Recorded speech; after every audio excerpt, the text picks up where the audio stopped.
Hello and welcome back to Scale Modelling Cafe. Welcome to an early update because in a few hours time I'm driving to Riyadh, which is about 2.5 hours away, getting on a plane and flying home just for a week. Really excited, can't wait to get home, but yeah, it's going to cause obviously a bit of a pause in modelling production. However, I am intending to bring you stuff to the channel.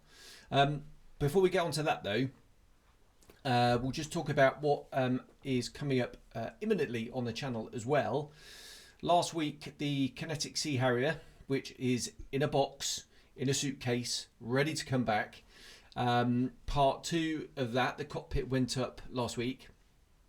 Next week, finally, I've finished all the editing, all the narration, everything. It's all uploaded, ready to go. So part 3 is the construction, and I know many people have been waiting to see that one. That goes up on Sunday at about 6 o'clock, and the week after will be the final part, which is the painting and weathering and finishing off all that kind of stuff. They're relatively short videos actually, about 20 minutes, and that's about it. Can I be accused of sort of rushing it a little bit just to get rid of it? I don't think so, actually, in all honesty. I think I've concentrated on some of the areas that I think is going to be useful for modelers if you've got it in your stash. Quite a few people, after my reaction, have said, right, well, I wanted to buy one, I'm not going to, and some have said it's in the stash and I'm going to sell it. Yeah, it's one of these things, isn't it? It's like a lady who gives birth to a child and says, "Ow, that really hurt. I'm never going to do that again." And then they get all broody and want more. Is time softening the experience? I don't think so.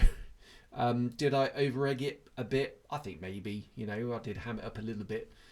Essentially, it just takes a lot of work. It just doesn't fit particularly well at all. And if you want it in your collection, you're gonna have to be prepared to work very hard and bring out the filler and scribing skills. I've said it before, I'll say it again. I wish Airfix would do it. I think they do an amazing job of it. Who knows what's coming up in the next few years?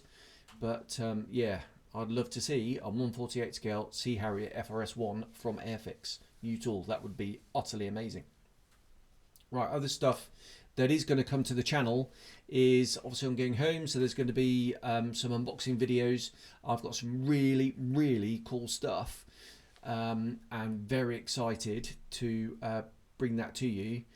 A lot of it's going to be brought back with me. Some of it's going to stay at home for my next visit, which is probably going to be Christmas. So it's going to be a long old slog, August to December, but I've got plenty of stuff to be getting on with. Talking of getting on with stuff, project update then, the little 109. I haven't done that much actually over the last week because I've been editing that bloody Sea Harrier. But I've done a little bit today actually. I'll just go and grab it. Right, here it is, beautiful little thing. I've just done a little bit of painting. So it's had some RLM 66 over the canopy and the inside, which I did mask as well. It's had some primer with some Mr. Surfacer finishing primer, and I do need to kind of rub it down just a little bit. I always tend to polish my primers, and I've also done a little bit of colour. I've done the white ready for the markings because I'm going to spray. I'm going to spray the national markings. But the one I'm doing is actually on the box art, and yeah, the outline is black, the markings are red. It'd be really tricky to paint because the outline is really thin. So I'm going to use the decals on that and the swastika on the back.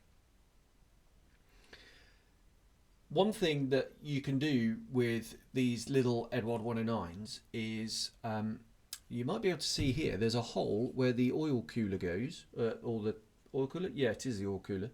A hole here, because the fit is so good that you can paint this area and paint the oil cooler separately, and then just it makes a real simple masking job.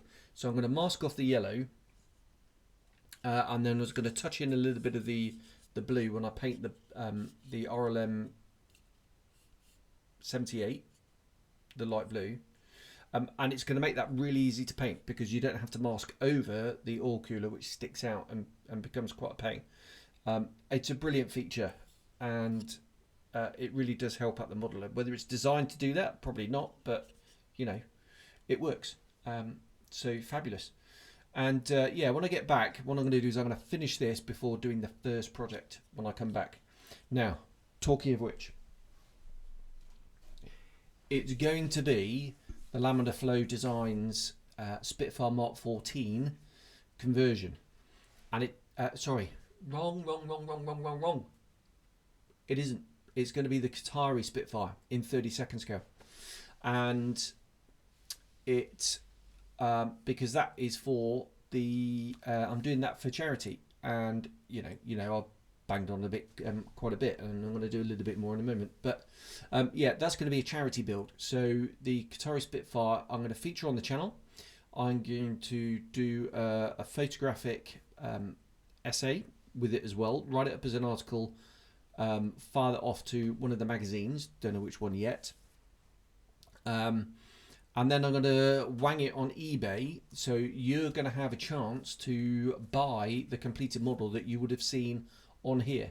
Now the model, obviously I'm not going back until Christmas, so you might get it in time for Christmas. Actually, it all depends when I can get leave. I'm trying to get sort of Christmas in the middle. I'm going to take 2 weeks off.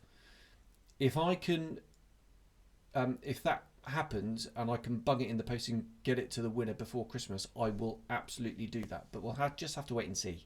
Christmas post, who knows, they'll probably be on strike, won't they? But we'll have to see. And yeah, so you're going to be able to you're going to be able to have a chance of buying a model that's been in a magazine and featured on the channel, which I think is quite cool, and all in for a good cause. Talking of that good cause, you know, the kids are running the London Marathon in aid of the Whiz Kids charity, which raises money for young wheelchair users, helps them to buy equipment, helps them with you know, coping with life in a wheelchair. And a very good friend of mine, Chris Draper, I mentioned this last week, he's an amazing artist, Guild prize winner, you know, award winner at the Guild of Aviation Artists, etc. He's a professional artist. He has he did the nose art on Evelyn, our Lynx, and he's actually auctioning off the Airfix kit, the original boxing, which has got that nose art, my name, on the side of the cab. It's the option B in the kit. So he's auctioning off the kit. He's throwing in some Fleet Air on figures, one of which may be me, and also a print of the original nose art, which is amazing. So, you know, huge thanks to Chris. He's one of the nicest blokes on the planet as well, and so far it's raising quite a bit of money on that auction. Stagnated a little over the last couple of days, so pop over. I'll stick I'll stick a link for the links in the description below. You can go and have a look at that auction and, you know, bid. Let's drive it up. Let's raise as much money as we can. Right, looking down here, what else is coming up? Yeah, so the news. Not a great deal of news. Two things to mention, but two really, really cool things. So the first thing is the Edward A6M5 Zero. That has been delayed quite a long time. I think originally they said it was going to be out at the end of 2023, I think. I might be mixing up. It may be 2024. That's been punted to the right into 2025, but they've released some images of the design work for the tooling. And that's going to be fabulous. I've got the A6M2 in the stash. I'd love to do that as a what was the famous ace? Oh, I recently read his book. It's absolutely gone. I'll do some research. I'll stick his name up down here. You're all shouting at the screen, shouting the name out at me now. But yeah, read his book. Absolutely brilliant. Not read any sort of Japanese memoirs before his book, and that was just astounding. He was the highest scoring living ace, but he was in the squadron with the biggest ace. I think that was Ota, or was it the other guy that begins with N that I forget his name? Anyway, the three of them used to fly together, and they were just absolutely phenomenal. He was the only one who survived the war after a nasty injury, horrible wound. But anyway, I'm massively digressing. The A6M5, back on topic, they've announced is coming out in early-ish 2025, so I'm assuming Q1. That's going to be really cool. And the other one is comes straight out the blue, proper bolt out the blue from Fly, so limited run, but they've announced a 1/72 scale Tiger Cat. They did list all the different versions as well, which is a lot, that's coming out. And yeah, if that sort of builds quite well, I've done a couple of fly kits, definitely limited run. I did the 32nd scale Hurricane, and I did the exhaust really rusty way back when, and I've done the Jet Provost as well. But yeah, that looks a really interesting release. New stuff coming as well. You'll see it in the unboxing. Some stuff from Armour Hobby, and I'm getting some of that, which is going to be cool. That's going to be coming back with me, and I'm going to review that on the channel. Right, I keep looking down here because I've got all my notes down here, and I've got to the end of everything that I need to say. Right, everything's packed. I need to have a haircut. I need to go and have a shower. I need to get changed, and I need to get the transport, which is coming a little bit later. And yeah, this time tomorrow, I'm going to be in the UK. Very exciting. Right, all right. I'll see you in the man cave for the unboxing video in a day or two. Cheers, bye-bye.